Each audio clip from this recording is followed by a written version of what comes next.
All right, back to our top story. The FBI's restarting of Hillary Clinton's email investigation. The Hill columnist and author Kristen Tate joins us, as well as Jessica Tarvlov, who is a senior political strategist with Schoen Consulting. Thank you both for joining us, ladies.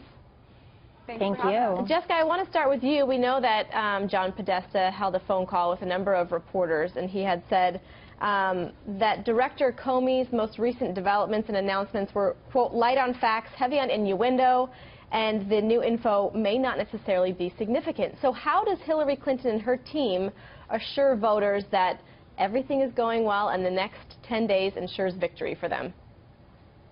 Well, this was definitely nothing that they planned on. I think John Podesta and Robbie Mook have handled it well.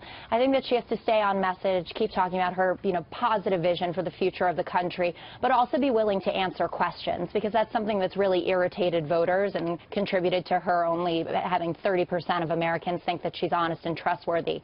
So if you get a question about this, talk about it. Say, again, we need more information from Director Comey. Are these just repeat emails that have already been gone through? Are they actually to or from Hillary Clinton?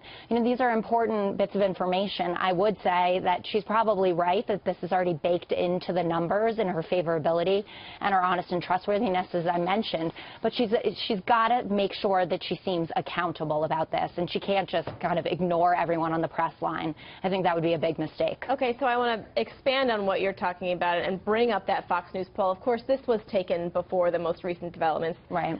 Where we see that Hillary Clinton has about 30% of those polled who feel that she's honest and trustworthy, while Donald Trump has about 34%. So not necessarily. Yeah, not doing that great. Right, not doing that great. But Kristen, I want to toss it to you, because Donald Trump has the opportunity to capitalize on this here. Where does he go as far as where are those vulnerable voters right now who are independents and who are not really sure? Right. Well, Donald Trump needs to stick to the issues. It's very important right now that he stay on the offense. He can't go back to the defense. But, Hillary was just assuming way too early that she had this thing in the bag. She was practically picking out the decor for the Oval Office, and now there's a real chance she could lose here. I think Hillary supporters and Trump supporters have all kind of made up their minds. They're probably not going to switch at this point. But where this could have a huge impact is with those 8% or so of voters who are true independents. The sound bites surrounding this are horrible. Voters are hearing things like FBI investigation, corruption, sexting with a minor. All of this stuff is very damaging and could ultimately cost Hillary the White House. And if it does, she has no one to blame but herself. She's been lying about this whole email business from the beginning. Voters know it, and now it's coming back to haunt her. Okay, you brought up the independents, so I do want to bring up another Fox News poll where we polled a number of independents. And in this particular poll, Trump did pull ahead, right around 41%. Right. So Jessica, I want to ask you, this is the time when she really needs to go for the independents. And right now, she is definitely on the defense. Yeah, well, she had won them right after the Trump tape dropped a few weeks ago, right? And there was a big swing of Republicans and right-leaning independents towards her. And now they've kind of gone back, which is why the race has equalized around where it was before the Billy Bush tape. So that's with her with about a 4 or 5 point lead. I respect Kristen a lot. I don't think that this is going to cost her the election. But again, she has to stay on message here. She needs to talk about her positive vision for the country, inclusivity, economic growth, obviously a huge issue, and how she's going to fix Obamacare. I think that Donald Trump has had a very good few days where he has managed to not talk about groping or, suing people who have accused him of groping them. And he needs to keep hitting the issues. I worry, though, when he gets a little arrogant, he tends to tweet late at night. So he's got to make sure that he doesn't have access to his phone or whatever he can do to avoid that. But she has to keep hammering her message. And again, I really think that she needs to be open about this and talk about it, because independents want to know that she's the safe pair of hands that they're trusting her with. That's been her argument all along, that he's temperamentally unfit. The fact that James Comey has done this has obviously called that into question and brought up again the language of being extremely careless with her emails. So she needs to be a steady hand, and she needs to be responsive to the American people.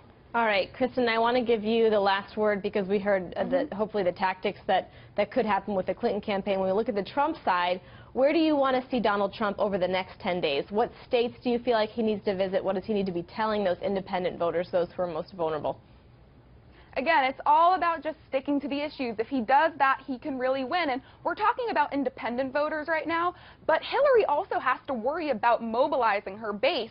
The FBI reopening this investigation could actually demobilize Hillary supporters who won't go over to Trump, but may end up staying home. You know, a few weeks ago, 33%, only 33% of her own supporters said they were very enthusiastic to go vote for her. And 60% of voters view her as corrupt. So this reopening of the case could confirm fears that Hillary supporters already had and cause them to just say, you know what, everyone's corrupt in this race, I'm just staying home in November. So we can't discount how big an impact voter turnout could have. The investigation never closed. It's not a reopening, and we have 5 times the number of staffers nationally than the Trump campaign. So mobilization is what Democrats are good at. We are much better at getting out the vote. Yes, I understand that. I'm just saying using that word is inaccurate. I'm so sorry I have to cut you guys off because of time, but I appreciate, I know the discussion could continue. I certainly wish that we had more time to do so. Jessica and Kristen, thank you so much for joining us. We really appreciate it.